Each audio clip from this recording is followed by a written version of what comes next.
Howdy, lieutenants and economists. The most volatile, evil, disgusting things on the planet, humans. If you have a video request, you can always go to assholeconsulting.com. Yeah, I am gonna charge you, kids. And that is the importance of not fucking up. You are such an asshole!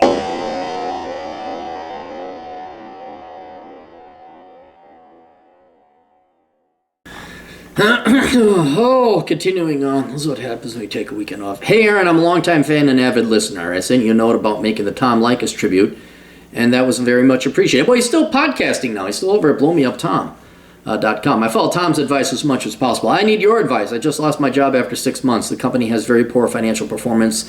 They are missing their revenue goals by very wide margins. This quarter looks like the same. They have a lot of payroll and not enough revenue to cover it. Yeah, it's not your fault, dude. That's their problem. I took the job because they were my vendor in my last job, and the CEO asked me to join. I was concerned because they had very bad Glassdoor reviews about this company that I asked the CEO about joining. She said that they were all false and not to worry. Trust the Glassdoor. Don't listen to bosses are your enemies. Bosses are not your friends. They are your adversaries. More often than not, you probably have a moral right to beat them in an alley. All right? For the most part, most employers lie. Most employers are scum. Watch my video, Employers Are Your Pet Scorpion. Within weeks of joining, I realized that all the Glassdoor stuff was true, and then somehow I got on the CEO's bad side. No, you didn't do anything good on this. The CEO is probably a megalomaniac, incompetent, and is blaming you for her bad leadership. That is what all bosses do. They do not adequately lead, they do not adequately train, they do not adequately give you the resources and materials and information you need to do your job, and then they bitch and whine when you're like, I can't do this job. You haven't given me the materials to do it.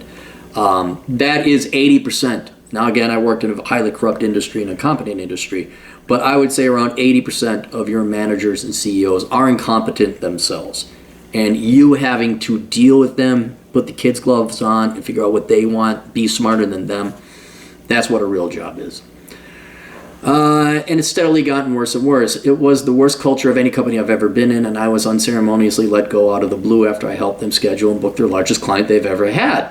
Literally the next day they let me go, as well as a few other people. Someone else in the company left when they heard that I got fired because they thought that I was the best person in the company. My bigger problem is that this keeps happening in my career. I put in huge effort into a startup. Boom! There's your problem. You don't work for startups. You can contract for them. You can 1099 for them. 1099, by the way, is the superior race. You can consult them, but you never work for them. Never. And you don't take equity. You only take cash. Fuck you, pay me. Period, end of discussion. Most startups are idiots and morons who don't want to work and think it would be cool to run a business. And then somehow they get financing, so they keep the lights on a little bit. And it sounds like they're working on cool technology. I saw this happen all the time in the 90s during the dot-com bubble. You consult, you contract with, you never have your day job be for a startup.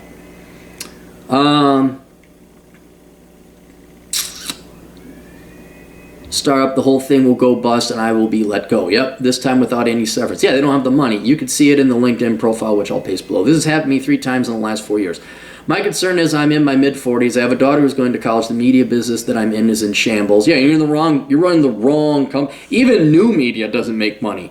All those Exo Janes or whatever, those crap, I mean, that's all, charity money coming in. A lot of coma, Khoma, look it up. A lot of coma money in these industries.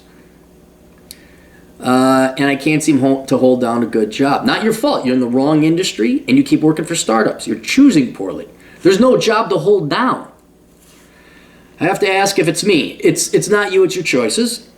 I'm definitely not perfect. I got a high GPA in college and I don't suffer fools lightly. Either need to lead it or shut my mouth completely because it's hard for me to hold it in.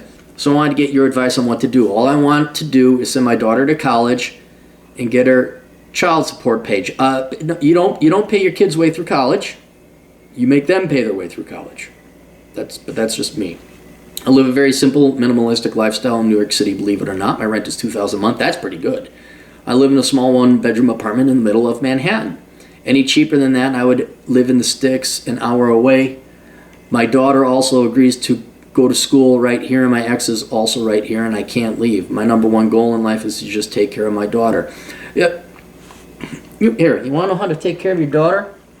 You get her this book, and just this $12.95 expenditure. Coming up, by the way, June is Worthless Degree Awareness Month. You get her to not major in stupid shit, you will have done more than a lot more, 10 times more than the average American father does for their daughters nowadays.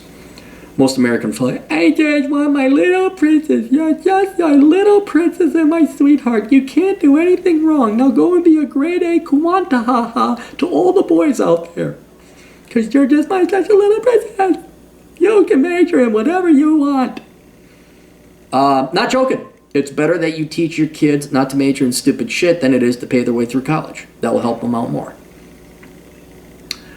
I also started my own consultancy. Good. You can use that to consult the startups you work for. And I've owned a successful business before. Why'd you get rid of it?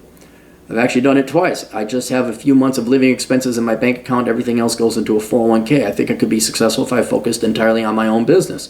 But corporate America gives me a lot of perks and stability. It doesn't sound like they're giving you stability. But the stability is not there now. I just need your advice, man, or hear your thoughts. Sometimes I feel bad that I'm not good enough. You're fine. You think people have their shit together just because they set up an LLC and got an employer identification number. You just got to choose more stable companies. That's all. Stop. And if I'm not saying don't go work for a startup, but you're contracted and you're paid. So there's nothing to feel ashamed about. They're the ones that ran out of money. The Glassdoor reviews prove it. Do not take any shame. 95% of the time, if you get fired, it's because the employer is wrong, not you. Labor is universally shitty. It's whether management can get them to produce or not. More often than not, management can. Taking the thanks, and we'll keep you anonymous. Here's what you're going to have to do. You're going to have to double time it. The two-prong approach. You're going to have to work you ran a business before, so you're going to have to start another one now. So start that up. See if you still have some resources or networking or contacts that you could start up another business, start contracting again. And then you're going to have to work a regular daytime job. And actually, you got 3 jobs. Now you got to go apply for a job to get a daytime job, and then you get to go and you get to work your self-employment gig. So there. That's what you got to do. There's no easy solution. You're just going to have to work twice as hard. That's all. Everybody works twice as hard. Everybody. A lot of people. Everyone's going to work 2 jobs in their life. You know why? Because they borrowed so much freaking money. And then I asked you, what is your daughter majoring in? How old's your daughter? Okay. She's 12. All right. Well, we got some time. That's a lot of time. I thought you said she's in little school. I thought you meant she was in college already. And most likely a STEM field. She's one of the best STEM high schools in New York. And her mother is also quite well accomplished. I don't want to identify her either, but that's an impressive degree. I myself have also worked at Google and Facebook in business development and product. You can let me know when the video goes up. I'd like to remain anonymous. All right, yes, we will. Here's how you can really help out your daughter. Start having her take college classes now. Online, through whatever programs are offered in New York, the local community college. Have her get her certifications. Have her start learning how to code. Find out where she wants to go. I mean, it's kind of amorphous at now, but you know what? Why don't we have you take English composition? So you don't have to take it in college. You get credit for it. Let's have you go to Western Governors University. Let's have you take these classes and get them out of the way. Let's go and get you enrolled in a boot camp so you're you're fluent in Python or SQL or R or whatever, if she likes the programming world. That's how you're going to help your daughter more than you just paying her way through college. Because if you do it right, she should have 2 years of college done with already by now. And maybe some skills and the ability to contract out at the age of 18. Heck, if she does it right, at 16, she could learn a language in 4 years easy. She could learn several languages. So by the time she's 16, she could be contracting and coding. She may not even have to go to college, saving you a shit ton of money in the process. That's where I think the future is getting your kids to jump past high school and college. And it starts, you can do it. You got the internet. You got the internet. So whether you wanted accredited classes that she could take now and count towards her college credits, or she just goes and gets some skills and gets credentials in them and certifications and can start applying.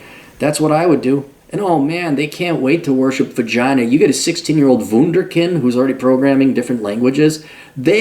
Corporations will not be able to trip over their dicks fast enough to hire her out. Say, look how well we're doing. Look, we got this little girl. Oh my God, the future is female. The future is female. Look. Probably make her a manager and she'll never actually use any of those skills, tragically.